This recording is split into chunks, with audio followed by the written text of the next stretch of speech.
Hello, corazones and melones. Welcome to our second week of distance learning with Miss Cespedes. I am going to be clarifying some doubts, giving you some information that will be very useful for you during this week number 2. As you can see in our agenda, everything looks the same with the exception of the due dates.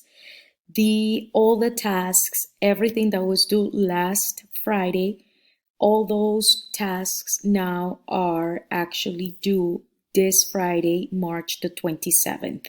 The reason why I extended the due date for you to show evidence of all the tasks that you have to show evidence of is because last week it was kind of a hectic week for you and for teachers as well.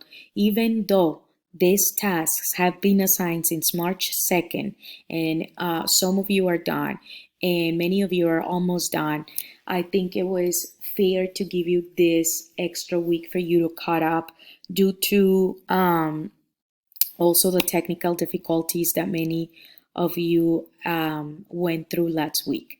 So pretty much I did not change anything.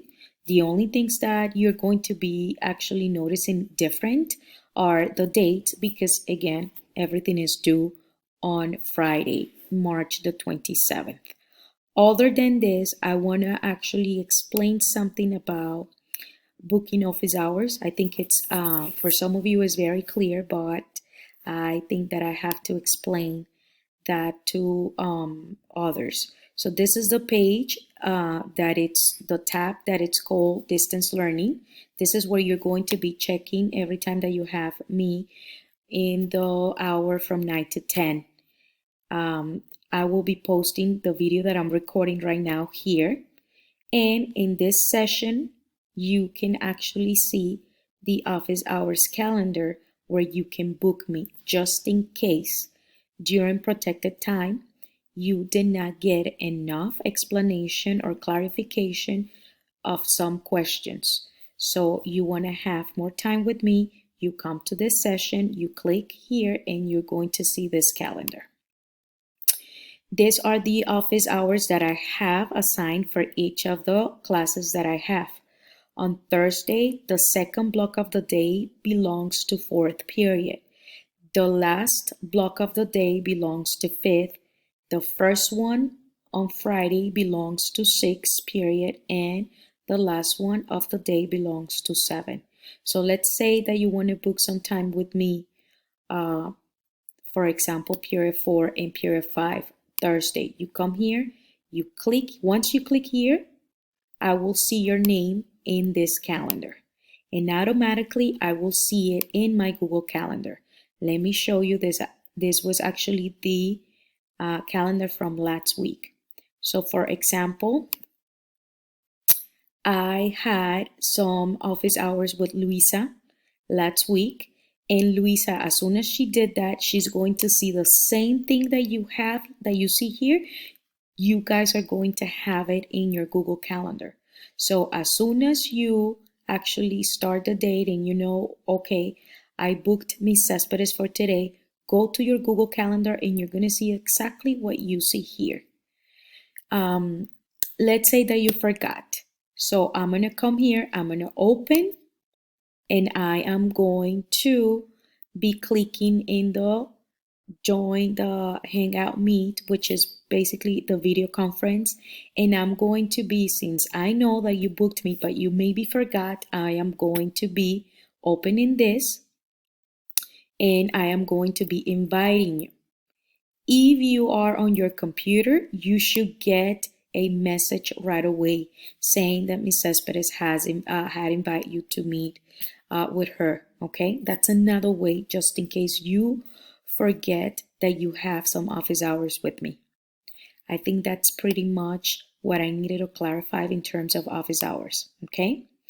Also, tomorrow from 9 to 10, I am going to be sending this Google Doc to my classes, my period 4, my period 5, and my period 6.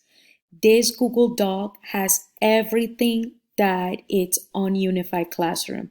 It has every task, it has the link to all the videos, the worksheets, the answer keys, etc. Why am I doing this? I just want to make sure that all of you have the necessary information condensed in one document just in case Unified Classroom doesn't work.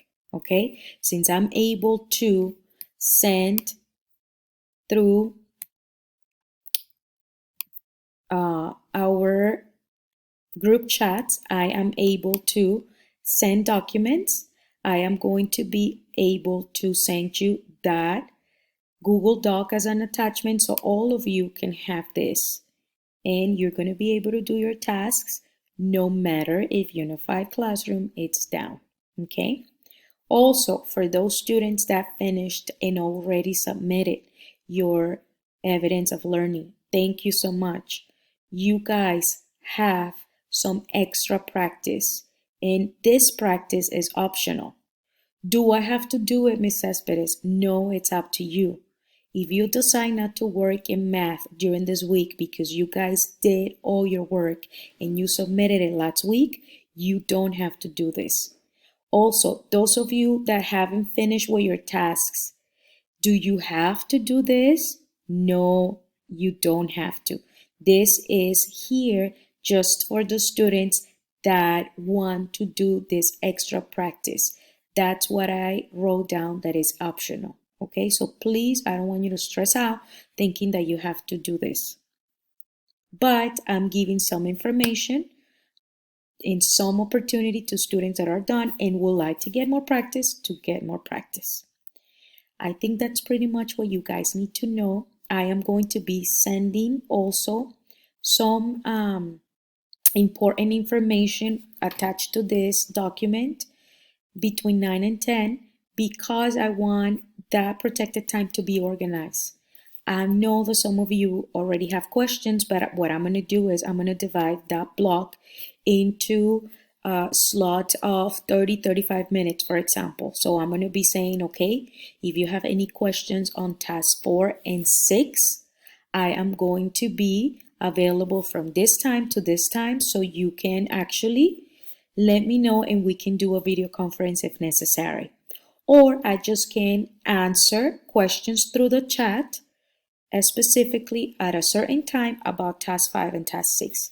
So you guys know exactly at what time I'm going to be going over certain tasks and you guys don't waste time. Okay? I hope you have a good night because I am recording this video at 10 p.m. You should be sleeping by now. I hope to see you because I miss you, believe it or not. So I'm going to be posting the video so you guys can see this video tomorrow once you have your 9 to 10 check-in time for you to review the videos of your classes. Bye, guys.